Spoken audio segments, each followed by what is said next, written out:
বন্ধুরা, আজকে আপনাদের দুটি অসাধারণ গল্প শোনাবো এবং সেই গল্পগুলো থেকে প্রাপ্ত শিক্ষা জীবনের প্রতিটি পদে আপনাকে বিভিন্নভাবে সাহায্য করবে। গল্পগুলো সম্পূর্ণ শোনার পর আপনার মনে হতে বাধ্য যে সত্যি আজকে ভালো কিছু শুনলাম, ভালো কিছু শিখলাম। জীবনটাকে অন্যভাবে দেখতে সাহায্য করবে আজকের এই দুটি গল্প। চ্যানেলে নতুন হলে সাবস্ক্রাইব করতে ভুলবেন না এবং অবশ্যই গল্পটি ভালো লাগলে একটা লাইক আশা করব। শুরু করছি আজকের প্রথম গল্প। এক অফিসের গল্প শোনাবো আজ। সেই কোম্পানির যে মালিক, তার দেশের বিভিন্ন প্রান্তে অফিস ছিল, তাই কলকাতার অফিসে তিনি সচরাচর আসতে পারতেন না। তাও মাসে অন্তত একবার তিনি অফিসে আসতেন এটা দেখতে যে এমপ্লয়িরা কোনো সমস্যায় নেই তো।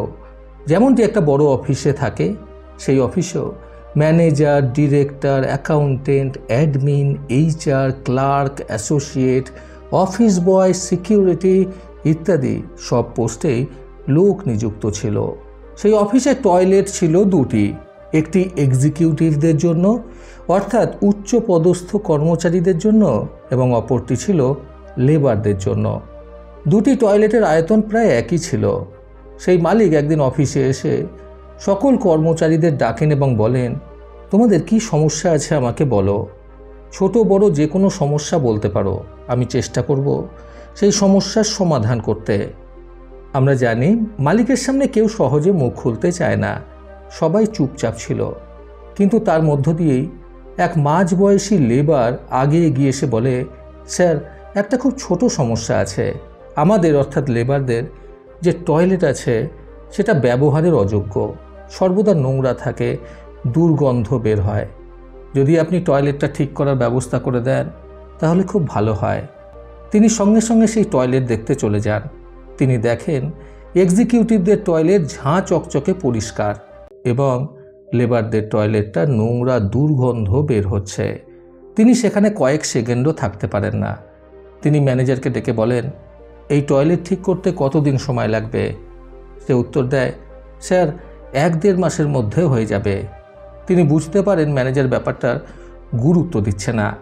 তিনি বলেন, আমি আজকেই এই সমস্যার সমাধান করছি। এই বলে অফিস বয়কে দিয়ে টয়লেটে থাকা বোর্ড চেঞ্জ করে দেন। অর্থাৎ এখন থেকে এক্সিকিউটিভদের টয়লেট হয়ে যায় লেবারদের। এইবার তাড়াহুড়ো লেগে যায় সেই টয়লেট ঠিক করার জন্য। 2 দিনের মধ্যেই ঠিক হয়ে যায় সেই টয়লেট। কিন্তু যেহেতু লেবারদের টয়লেটের যত্ন প্রতিদিন নেওয়া হতো না, কিছুদিন পর পুনরায় সেই টয়লেটটি আগের অবস্থায় চলে আসে। এক্সিকিউটিভদের টয়লেট প্রতিদিন পরিষ্কার হতো, তাই সেই টয়লেট বরাবর পরিষ্কার থাকতো। পরের বার মালিক যখন পুনরায় ভিজিট করেন, তিনি দেখেন পরিস্থিতি আবার আগের মতোই হয়ে গেছে। তিনি এর পার্মানেন্ট সলিউশনের কথা ভাবতে থাকেন এবং তারপর বলেন, টয়লেটের দরজা থেকে এই বোর্ডগুলো খুলে নাও। এখন থেকে 1 সপ্তাহ অন্তর অন্তর টয়লেট চেঞ্জ হবে। যে টয়লেট লেবাররা এই সপ্তাহে ব্যবহার করবে, পরের সপ্তাহে এক্সিকিউটিভরা সেই টয়লেট ব্যবহার করবে। তারপর আর কি 2টি টয়লেটের ওপরই যত্ন নেওয়া শুরু হয় এবং 2টি পরিষ্কার রাখা হয়। বন্ধুরা, যে কোনো সমস্যার সমাধানের চিন্তা করতে এই প্রথম গল্প থেকে শিক্ষণীয় 3টি কথা সর্বদা মনে রাখুন। প্রথমত, যে ব্যক্তি সম্ভাবনাতে বিশ্বাস করে সে যে কোনো সমস্যার সমাধান খোঁজার চেষ্টা করে। দ্বিতীয়ত, সমস্যা যতই বড় হোক না কেন তার সমাধান আছে, কিন্তু তার মধ্যে ঢুকে সমাধানের পসিবিলিটিসগুলো খুঁজতে হবে। তৃতীয়ত, সমস্যাকে মানুষ শুধুমাত্র উপর থেকে দেখে আর সেটা নিয়ে হতাশ হয়ে পড়ে। ভাগ্যকে দোষ দেয়, সময়কে দোষ দেয়, গ্রহ নক্ষত্রকে দোষ দেয়। সমস্যার ভিতরে ঢুকে সেখান থেকে বের হওয়ার রাস্তা বার করার চেষ্টা করুন। চলে আসছি আজকের দ্বিতীয় গল্পে। এক রাজ্যে এক রাজা ছিলেন। সেই রাজার এক বিশ্বস্ত মন্ত্রী ছিলেন।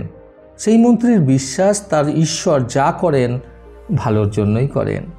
তার সাথে প্রতিনিয়ত ভালো খারাপ যা যা ঘটে ভালোর জন্যই ঘটে। প্রতিটি কাজের পেছনে তিনি একটি কথা সব সময় বলে থাকতেন যে আমার ঈশ্বর যা করেন ভালোর জন্যই করেন। একদিন রাজসভায় রাজা তার সকল মন্ত্রীদের নিয়ে সভা করছিলেন। এমন সময় তিনি খবর পেলেন যে পাশের রাজ্যের রাজা দলবল নিয়ে তাদের এই রাজ্য আক্রমণ করতে আসছেন। সেই শুনে রাজা ভীষণ চিন্তায় পড়লেন।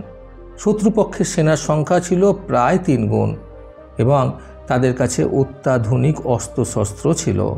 মন্ত্রী কিন্তু তখনও খুব মিষ্টিভাবে বলে উঠলেন, আমার ঈশ্বর যা করেন ভালোর জন্যই করেন।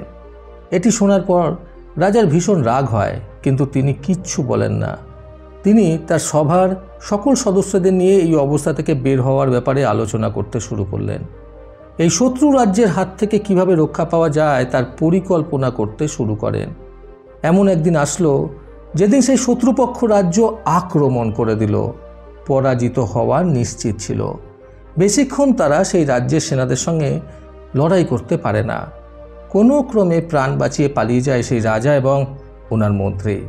শত্রুপক্ষ রাজ্যের তরফ থেকে ঘোষণা হয়ে যায় সেই মন্ত্রী এবং রাজাকে যেখানেই পাওয়া হোক না কেন তাদের প্রাণে মেরে ফেলতে হবে।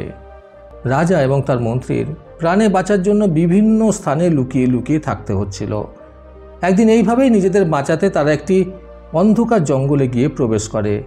প্রচণ্ড ঠান্ডা পড়েছিল সেই দিন, কনকনে ঠান্ডা, চারিদিক অন্ধকার। তারা সেই জঙ্গলে প্রবেশ করে আশপাশ থেকে কিছুটা কাঠ জোগাড় করে আগুন জ্বালিয়ে সেই আগুনের তাপ নিতে লাগে।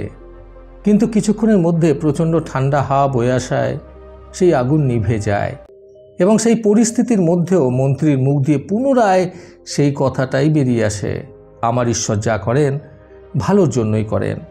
কথায় আছে, ঈশ্বরের প্রতি মন থেকে ভক্তি শ্রদ্ধা থাকলে সেই ভক্তের কেউ ক্ষতি করতে পারে না। এইবার রাজা নিজের রাগ ধরে রাখতে পারেন না। তিনি মন্ত্রীকে বলেই ফেলেন, তোমার কি বুদ্ধিভ্রম হয়েছে নাকি? রাজ্য চলে গেল, খাওয়ার কিছু নেই, বাঁচবো কিনা জানি না, সকলে আমাদের মারতে ঘুরে বেড়াচ্ছে, চারিদিক অন্ধকার। এর মধ্যেও কি ভালো দিকটা তুমি দেখছো বলতে পারো যে তুমি ঈশ্বরকে ধন্যবাদ জানাচ্ছ? মন্ত্রী পুনরায় বলেন, মহারাজ একটু ধৈর্য ধরুন, ঈশ্বর ভালো কিছুই করবেন। ঠিক সেই সময় রাজা এবং তার মন্ত্রী শুনতে পেলেন ঘোড়ার পায়ের শব্দ। শত্রুপক্ষ কিছু সেনা ঘোড়া নিয়ে তাদেরকেই খুঁজছিল। তারা প্রচণ্ড ভয় পেয়ে গেল, কিন্তু জঙ্গলে প্রচণ্ড অন্ধকার থাকায় শত্রুপক্ষের লোকেরা তাদের দেখতে পায় না এবং কিছুক্ষণের মধ্যেই তারা ফিরে যায়। পুনরায় জীবন ফিরে পায় সেই রাজা ও তার মন্ত্রী। রাজা বুঝতে পারে যে যদি আগুনটা না নিভত তাহলে তাদের মৃত্যু নিশ্চিত ছিল। মন্ত্রী রাজাকে বললেন, দেখলেন মহারাজ, এই কারণেই আমি বলি আমার ঈশ্বর যা করেন ভালোর জন্যই করেন।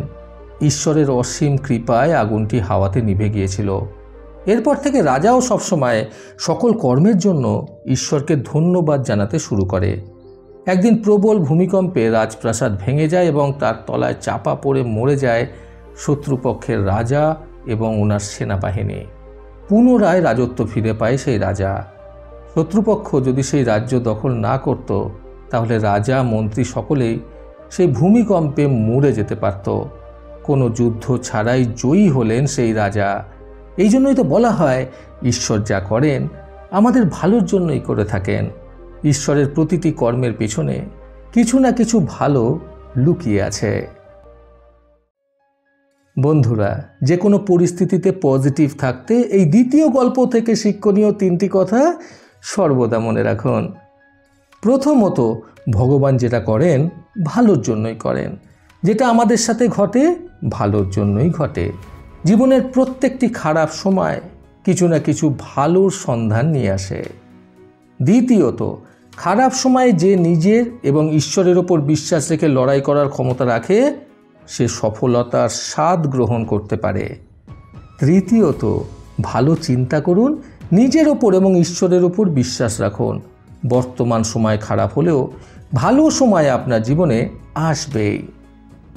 প্রতিবারের মতো আবারও বলবো, এই পৃথিবী তাদেরকেই সম্মান দেয় যারা ইউনিক কিছু করার ক্ষমতা রাখে।